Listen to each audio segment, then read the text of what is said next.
Thanks for join Global Tutorial Bernard Simamora, SSI, SIP, SH, MH, MM. Subscribe, like, and share. Selamat mengikuti.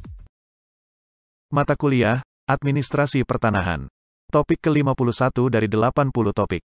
Pengertian dan maksud pengadaan tanah, bagian kedua. Berdasarkan pasal 7 ayat 2 Undang-Undang Nomor 12 Tahun 2012, dalam hal pengadaan tanah dilakukan untuk infrastruktur minyak, gas, dan panas bumi. Pengadaannya diselenggarakan berdasarkan rencana strategis dan rencana kerja instansi yang memerlukan tanah. Sementara itu, pada pasal 1, dijelaskan bahwa pengadaan tanah untuk kepentingan umum diselenggarakan sesuai dengan 1. Rencana Tata Ruang Wilayah 2. Rencana Pembangunan Nasional, Daerah 3. Rencana Strategis, dan 4. Rencana kerja setiap instansi yang memerlukan tanah. Dengan demikian, berdasarkan Undang-Undang Nomor 2 Tahun 2012, pengadaan tanah yang dilakukan oleh pemerintah dijalankan berdasarkan kebutuhan dari pemerintah dan tetap berpedoman pada Rencana Tata Ruang Wilayah, Rencana Pembangunan Nasional, Daerah, Rencana Strategis, dan Rencana Kerja setiap instansi.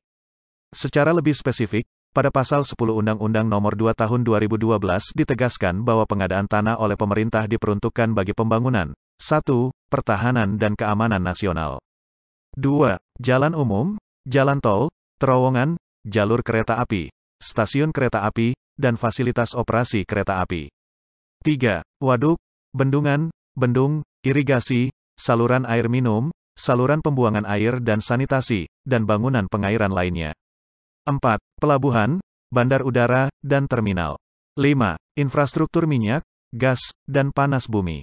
6. Pembangkit, transmisi, gardu, jaringan, dan distribusi tenaga listrik. 7. Jaringan telekomunikasi dan informatika pemerintah. 8. Tempat pembuangan dan pengolahan sampah. 9. Rumah sakit pemerintah, pemerintah daerah. 10. Fasilitas keselamatan umum. 11. Tempat pemakaman umum pemerintah, pemerintah daerah. 12. Fasilitas sosial, fasilitas umum, dan ruang terbuka hijau publik. 13. Cagar alam dan cagar budaya. 14. Kantor pemerintah, pemerintah daerah, desa. 15. Penataan permukiman kumuh perkotaan dan atau konsolidasi tanah serta perumahan untuk masyarakat berpenghasilan rendah dengan status sewa. 16. Prasarana pendidikan atau sekolah pemerintah, pemerintah daerah. 17. Prasarana olahraga pemerintah, pemerintah daerah. Dan 18. Pasar umum dan lapangan parkir umum. Pengadaan tanah untuk kepentingan umum dilakukan dengan bantuan panitia pengadaan tanah yang dibentuk oleh gubernur. Panitia ini dibentuk di setiap kabupaten atau kota. Sementara itu, pengadaan tanah yang berkenaan dengan tanah yang terletak di 2 wilayah kabupaten, kota atau lebih, dilakukan dengan bantuan panitia pengadaan tanah tingkat provinsi yang diketuai atau dibentuk oleh gubernur yang bersangkutan, dan yang susunan keanggotaannya sejauh mungkin mewakili instansi-instansi yang terkait di tingkat provinsi dan kabupaten, kota yang bersangkutan. Panitia pengadaan tanah dalam pasal 6 Perpres nomor 65 tahun 2006 terdiri atas 1. Wilayah kabupaten kota dibentuk oleh bupati, wali kota. 2. Wilayah DKI Jakarta dibentuk oleh gubernur. 3. Wilayahnya terletak di 2 wilayah kabupaten kota atau lebih, dibentuk oleh gubernur. 4. Wilayahnya terletak di 2 wilayah provinsi atau lebih, dibentuk oleh Mendagri yang terdiri atas unsur pemerintah dan pemerintah daerah terkait. 5. Susunan panitia pengadaan tanah ini terdiri atas unsur Pemda terkait dan BPN. Berdasarkan pasal 51 ayat 2 Perpres 71 tahun 2012. Susunan keanggotaan pelaksana pengadaan tanah paling kurang berunsurkan 1. Pejabat yang membidangi urusan pengadaan tanah di lingkungan kantor pertanahan. 2. Pejabat pada kantor pertanahan setempat pada lokasi pengadaan tanah. 3. Pejabat Satuan Kerja Perangkat Daerah Provinsi yang membidangi urusan pertanahan. 4. Camat setempat pada lokasi pengadaan tanah. Dan 5. Lurah, kepala desa atau nama lain pada lokasi pengadaan tanah.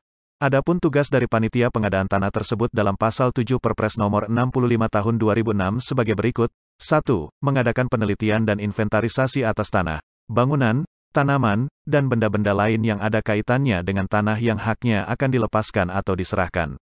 2. Mengadakan penelitian mengenai status hukum tanah yang haknya akan dilepaskan atau diserahkan dan dokumen yang mendukungnya.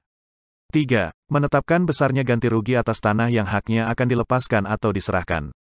4. Memberikan penjelasan atau penyuluhan kepada masyarakat yang terkena rencana pembangunan, atau pemegang hak atas tanah mengenai rencana dan tujuan pengadaan tanah tersebut dalam bentuk konsultasi publik, baik melalui tatap muka, media cetak, maupun media elektronik, agar dapat diketahui oleh seluruh masyarakat yang terkena rencana pembangunan dan/atau pemegang hak atas tanah.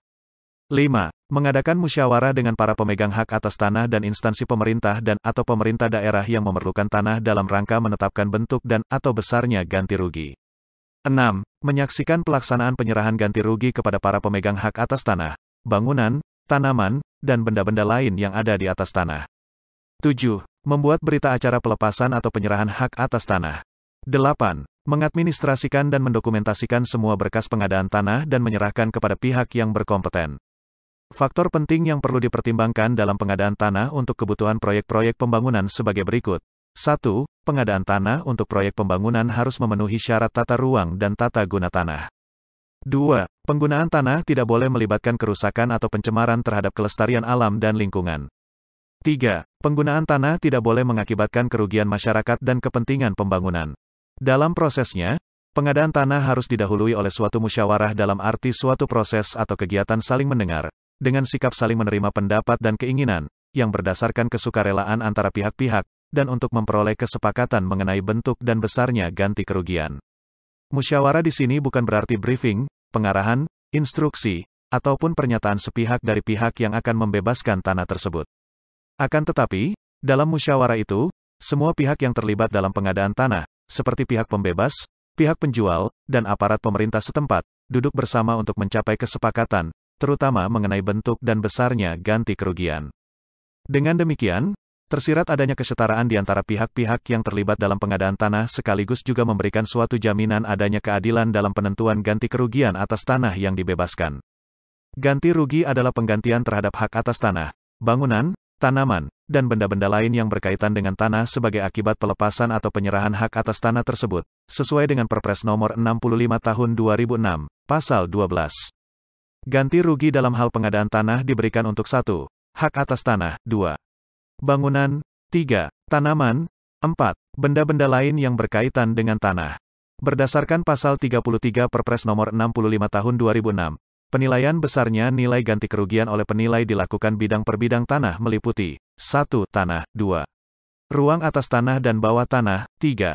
Bangunan, 4. Tanaman, 5. Benda yang berkaitan dengan tanah, dan/atau 6. Kerugian lain yang dapat dinilai. Bentuk ganti rugi yang diberikan oleh pemerintah atau pemerintah daerah dalam pengadaan tanah bagi pelaksanaan pembangunan untuk kepentingan umum dapat berbentuk 1. Uang, 2. Tanah pengganti, 3. Permukiman kembali, 4. Gabungan dan 2 atau lebih bentuk ganti kerugian di atas, 5. Bentuk lain yang disetujui oleh pihak-pihak yang bersangkutan. Dalam hal pemegang hak atas tanah tidak menghendaki bentuk ganti rugi, dapat diberikan kompensasi berupa penyertaan modal, atau saham, sesuai dengan ketentuan peraturan perundang-undangan.